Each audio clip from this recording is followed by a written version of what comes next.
Bonjour tout le monde, c'est Rosa et j'espère que vous allez bien. Du coup, aujourd'hui, on se retrouve pour une toute nouvelle vidéo, pour une vidéo sur ma vie de lycéenne. Donc, aujourd'hui, on est le mardi 5 mars. J'ai repris les cours hier. J'essaie de faire du coup un petit résumé bilan de la semaine, non, de la journée d'hier. Et avant de commencer, si vous avez dû remarquer, j'ai supprimé en fait toutes les vidéos sur ma vie de lycéenne. Alors pour une raison, c'est que c'est qu'en fait quand je les re-regardais, je ne comprenais pas grand-chose. Donc si déjà moi je comprends rien, je vois pas trop comment vous pouvez comprendre. Du coup j'ai décidé de les supprimer et de refaire du coup cette petite série vlog lycée, tout sur ma vie de lycéenne. Là maintenant je vous retrouve à 7h33. Alors, avant de commencer tout ça, il y aura juste deux, trois choses que j'ai à vous dire. La première, c'est par rapport à ma chaîne YouTube. C'est que maintenant, je vais faire un petit changement. Un assez gros changement. C'est-à-dire que je ne suis même plus sûre de... Je suis pas sûre de le faire. Mais je voudrais changer le nom de ma chaîne, ma bannière, ma photo de profil et même mon nom d'Instagram, le nom d'utilisateur d'Instagram et la façon dont je fais mes euh, miniatures. Alors, en ce qui concerne le nom de la chaîne, je voudrais que ce soit quelque chose qui est beaucoup plus large comme nom. Parce qu'en fait, si je choisis une plume blanche, parce que ça regroupe mes deux passions principaux, mes deux passions principaux, non, la plume pour l'écriture et le blanc pour les dessins. Alors que l'écriture, j'aime bien écrire, mais c'est pas ma passion favorite, principale. C'est plutôt la lecture. Alors, du coup, je voudrais rassembler en fait plus de choses que en fait que mes deux passions.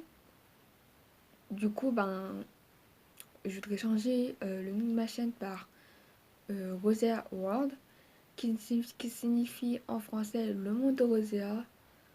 Pourquoi? Bah, déjà, Rosea, le son nom, et le monde pour signifier que du coup je peux faire un peu ce que je veux et que ce soit pas précis à cause du coup du nom de à cause du nom de ma chaîne. Alors voilà, et en ce qui concerne photo de profil ou bannière, il faudra que du coup j'essaie de la changer. Ça va pas être facile parce que je dois faire ça sur téléphone. Et vu que il y a eu une mise à jour sur mon téléphone, je sais pas trop comment je vais faire, mais je verrai bien. Et de toute façon, normalement, le temps que je la change, c'est pas maintenant.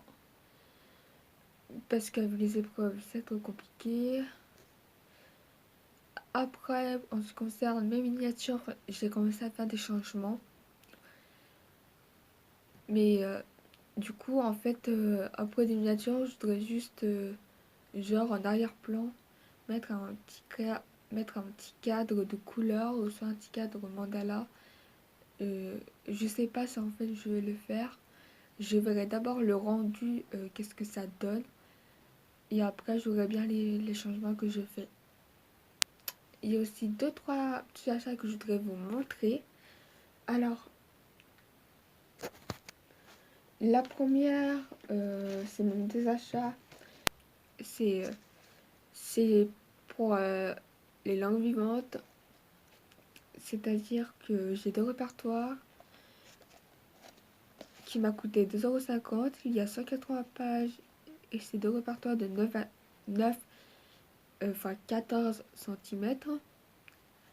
Alors, Et j'ai acheté des répertoires pour que ça facilite euh, un peu du coup tout ce qui est révision de vocabulaire. Voilà. Alors, l'orange j'ai utilisé pour l'anglais et le rose pour l'italien. Pourquoi? Parce que tout simplement mon cahier d'italien est rouge, bah, le rose. Mon cahier d'anglais est jaune, du coup le orange. Voilà. J'avais aussi fait ça en fait l'année dernière pour les mots des définitions, les définitions en histoire géo que je réutilise cette année, puisque j'ai pas écrit toutes les définitions en fait de l'année dernière, mais ce n'est pas grave, puisqu'il y a certaines définitions qu'on a reprises cette année. Au pire, s'il faut, je rajouterai les définitions de l'année dernière. Je verrai bien. Alors, euh, du coup, ces répertoires sont de la marque Oxford.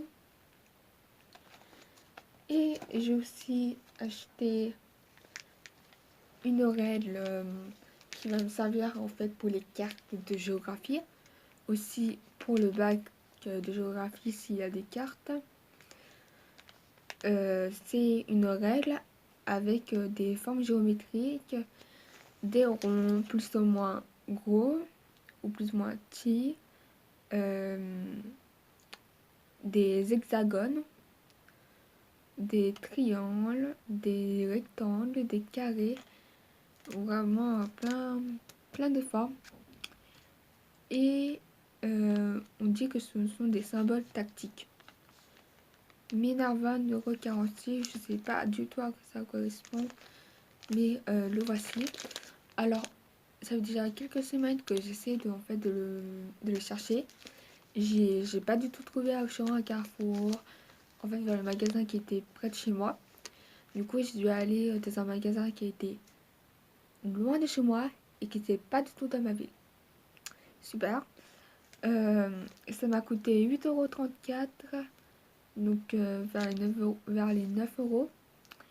Et je l'ai acheté en fait à Gilbert Joseph.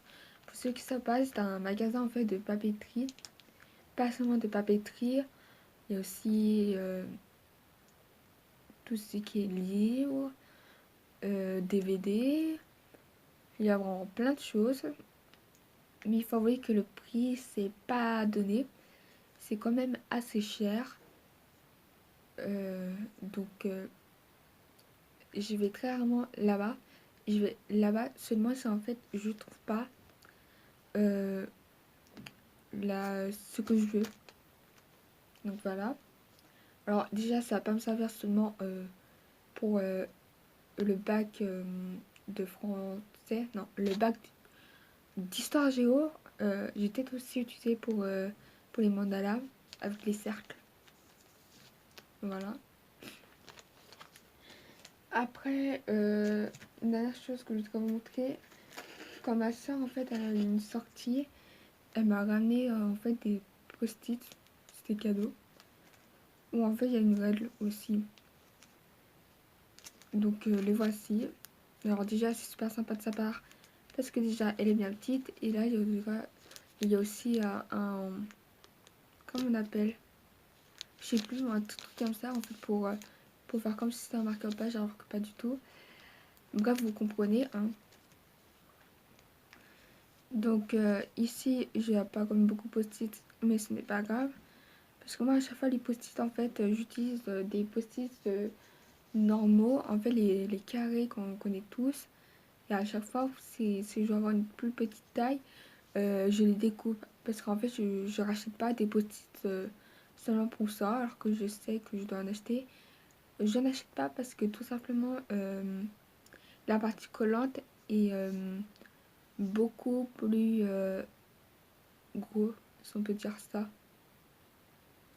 En fait, il y a beaucoup plus de parties collantes que dans les petits carrés normaux. Et ça, je déteste. Donc c'est pour ça qu'en fait, j'en rachète pas. Vu que ma soeur n'est pas du tout fan de post-it comme moi, du coup, ben, elle me l'a donné. Alors, il faut savoir que moi, les post-it, j'en mets, mais de partout. Dans mes cours, quand il s'agit de ranger mes cours, dans mes fiches de révision, dans mon agenda, dans ma chambre, il y en a beaucoup. En fait, j'utilise beaucoup plus les jaunes. Parce que pour moi, c'est une couleur beaucoup plus visuelle.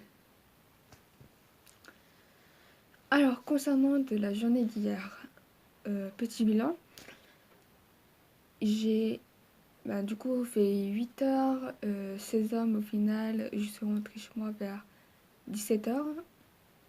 Parce qu'en fait, je fais les rendre tout ce qui est production pour les TPE. Donc moi, c'est la production finale, donc mon affiche. Et ma synthèse individuelle, on disait si on a aimé, pourquoi, qu'est-ce qu'on a fait. Et le choix du coup de notre sujet, de notre problématique et comment le groupe s'est constitué. Et aussi, il fallait aussi rendre notre carnet de bord. Donc pour nous, le carnet de bord, c'était une feuille où on rendait à chaque fin de séance, où on disait en fait notre objectif, le matériel qu'on avait utilisé, des difficultés, ce qu'on a fait individuellement et une réponse si on veut trouver pour la semaine prochaine. Voilà. Donc après, en plus de ça, on a rendu notre liste de matériel pour l'oral de TPE. En ce qui concerne pour l'oral de TPE, non, pour le vrai oral de TPE, en ce qui concerne l'oral de TPE, alors en ce qui concerne l'oral de TPE, si j'ai des conseils à vous donner, et ben c'est mieux de faire un PowerPoint. Alors pourquoi? Pour être dynamique. Même si je sais dans la vidéo je suis pas du tout dynamique, mais si j'ai un PowerPoint je peux l'être.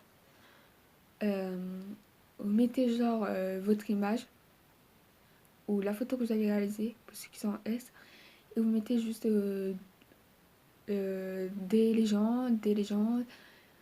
Je sais même plus pourquoi je répète des légendes, aucun intérêt. Vous mettez un titre, vous avez utilisé un microscope, mettez le grossissement et tout ça. Et à chaque fois, vous montrez en fait les différentes choses que vous disiez, que vous dites. Et après, pour les autres filières, vous pouvez très bien faire un PowerPoint, vous mettez des images d'internet et à chaque fois, vous montrez en fait les éléments que vous voulez montrer pour illustrer votre propos. Alors, nous, en plus, vu qu'on est en S, on peut faire des expériences. Que je suis en S, je peux faire des expériences. Alors, nous, on a décidé de reproduire une expérience qu'on avait déjà fait durant l'année. Du coup, on l'a refait. On va le refaire devant le prof.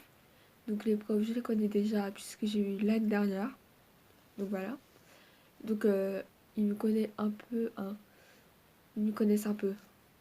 Non, ils savent déjà très bien qui je suis en fait. Bref. Ils ont déjà rencontré mes parents. Donc, super. Alors, après, en ce qui concerne le RATTP,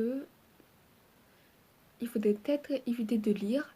Par exemple, nous, quand on est passé à l'oral de TPE, on avait du tout rien pour se poser.